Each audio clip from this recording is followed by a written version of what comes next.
Shalom jemaat GKI yang dikasihi Tuhan, bertemu kembali dalam Sapaan Gembala GKI bersama saya Pendeta Aldo dari GKI Banjarnegara. Mari sebelum kita merenungkan firman Tuhan, kita bersatu di dalam doa. Tuhan Allah yang Maha Baik, kami mau bersama dikuatkan, diteguhkan melalui firman Tuhan. Berkati pemberitaan firman pada saat ini.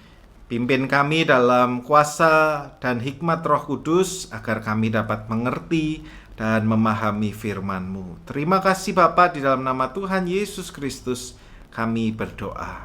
Amin. Saudara-saudari yang dikasihi Tuhan, ada sebuah kisah tentang seorang tukang sapu bernama Anto. Anto bekerja di sebuah sekolah menengah umum atau SMU, SMA di kotanya, satu-satunya SMA di kota tersebut. Dia tidak dapat membaca dan dia juga tidak dapat menulis. Ini adalah sebuah kenyataan yang kemudian ternyata menjadi sebuah permasalahan oleh Dewan Pengelola Sekolah. Ya, Dewan Pengelola Sekolah akhirnya dengan sangat menyesal terpaksa mendatangi Anto lalu berkata, maaf ya, ini institusi pendidikan ya, kami juga pengen bahkan walaupun hanya tukang sapu ya juga bisa membaca dan menulis. Karena kamu tidak bisa itu, maka kita terpaksa memutuskan hubungan kerja. Nah, Anto pun meninggalkan pekerjaannya itu dengan suasana hati kalut. Ya mau gimana lagi, dia satu-satunya tulang punggung bagi keluarganya. Nah saudara, untunglah kemudian ada seorang rekannya yang menolong dia mendapat pekerjaan di sebuah perusahaan pembangunan gitu, perusahaan konstruksi. Dan di sana dia bekerja dengan sangat giat dan sambil kemudian dia juga belajar untuk membaca dan menulis.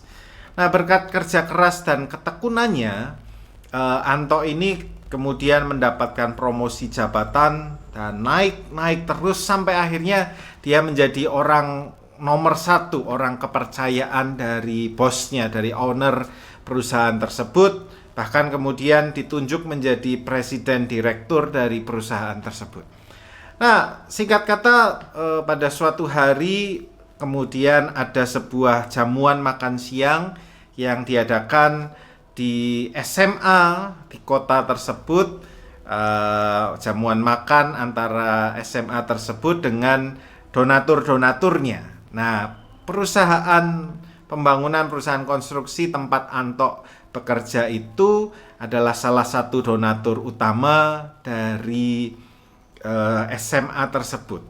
Ya mau nggak mau tentu saja perusahaan itu diundang. Dan di situ Anto datang mewakili perusahaannya menghadiri undangan tersebut. Nah, ketua atau dewan pengelola dari sekolah itu kaget gitu ya melihat Anto, berjumpa Anto. Loh, kamu kan Anto yang dulu bekerja sebagai tukang sapu di sini? Iya. Oh, gimana kabarmu? Apa yang terjadi? Bagaimana kisahmu? Lalu mereka berbincang sambil makan bersama dengan banyak orang. Nah, ketua ini mendengar Anto menceritakan kisahnya dan kemudian ketua ini mengungkapkan isi hatinya, bicara, Anto, sejarahmu, perjalananmu, perjuanganmu itu panjang dan kami semua berbangga dengan kamu. Ya ternyata betul ya, membaca dan menulis itu berguna sekali. Kamu pernah enggak berhenti lalu merenung sejenak, lalu membayangkan gimana ya kira-kira keadaanmu seandainya dari dulu kamu sudah dapat membaca dan menulis. Ya. Lalu Anto berdiam sejenak, lalu dengan tersenyum dia berkata, tentu saya pernah berpikir tentang itu. Kalau dari dulu saya bisa membaca dan menulis, saya tahu ya bagaimana nasib saya. Saya akan tetap menjadi tukang sapu di sekolah Bapak. Saudaraku yang dikasih Tuhan, apa yang menjadi refleksi Anto tentang perjalanan hidupnya menjadi satu hal yang menggelitik bagi saya. Ya, betul apa yang dialami Anto dulu ketika kehilangan pekerjaannya, mungkin bagi saya itu suatu hal yang gak adil begitu ya. Suatu hal yang tidak adil bagi Anto, mungkin sebuah peristiwa yang begitu kelam dalam posisi sebagai tulang punggung keluarga, kehilangan pekerjaan dalam kondisi yang sangat terpuruk.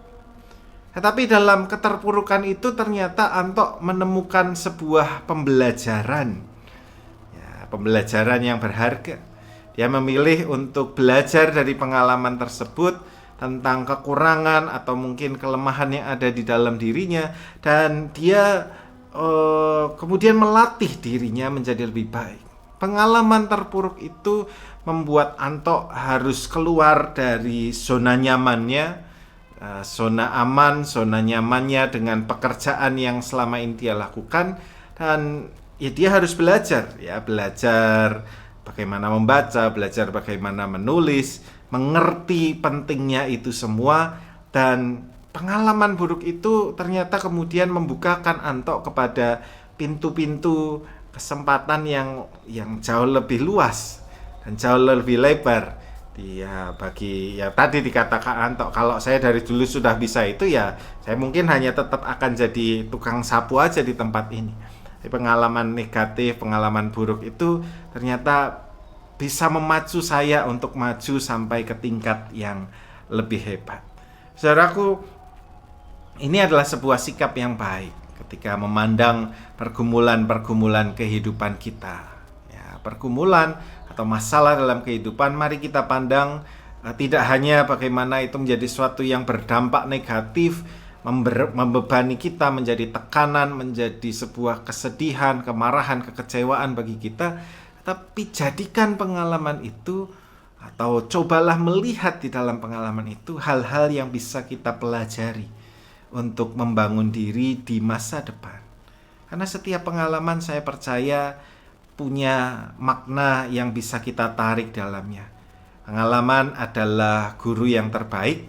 Karena itu mari belajar dari pengalaman-pengalaman kehidupan kita, sehingga pengalaman bahkan yang terburuk sekalipun bisa menjadi batu loncatan untuk kita maju di dalam Tuhan. Lagi pula saudara, saya kira kita perlu mengingat apa yang menjadi firman Tuhan, dan ini menjadi sebuah dasar yang penting untuk kita tetap bisa optimis dalam segala pergumulan. 1 Korintus 10 ayat 13 berkata, pencobaan-pencobaan yang kamu alami ialah pencobaan-pencobaan biasa yang tidak melebihi kekuatan manusia. Sebab Allah setia, dan karena itu Ia tidak akan membiarkan kamu dicobai melampaui kekuatanmu. Pada waktu kamu dicobai, Ia akan memberikan kepadamu jalan keluar sehingga kamu dapat menanggungnya. Saudaraku, kiranya Tuhan memampukan kita menanggung segala pergumulan kita. Temukanlah kekuatan di dalam Tuhan, sehingga jalan keluar yang Dia sediakan bisa kita raih, bahkan membawa kita ke tingkat yang lebih tinggi dan lebih baik. Tuhan memberkati. Mari kita bersatu dalam doa. Bapa, kami mengucap syukur untuk firman-Mu. Terima kasih kami diingatkan bahwa Engkau adalah Allah yang berdaulat atas segala kehidupan kami, baik maupun buruk, hal yang menyenangkan maupun tidak menyenangkan. Tuhan yang berkuasa atasnya, dan Tuhan sendiri yang mau mengerjakan hal-hal yang terbaik di dalam kehidupan setiap kami. Karena itu biarlah peristiwa-peristiwa pergumulan-pergumulan hidup kami bukan sekedar menjadi hal yang kami tanggung, kami hadapi dengan sebuah kegigihan.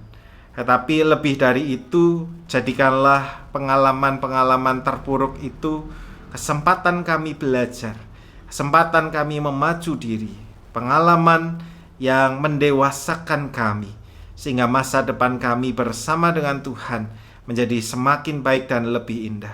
Biarlah pengalaman yang berat dan tidak mengenakkan itu boleh menjadi pembelajaran, sehingga kami semakin diasah, kami boleh menjadi semakin apa yang Tuhan kehendaki dalam hidup setiap kami. Terima kasih Bapa, sertai berkati kami hari ini ketika kami berproses berjalan, melangkah di dalam kehidupan kami. Biarlah setiap pengalaman yang ada hari ini boleh menjadi pembelajaran untuk bekal kami di masa depan. Terima kasih Bapa, di dalam nama Tuhan Yesus Kristus kami berdoa. Amin.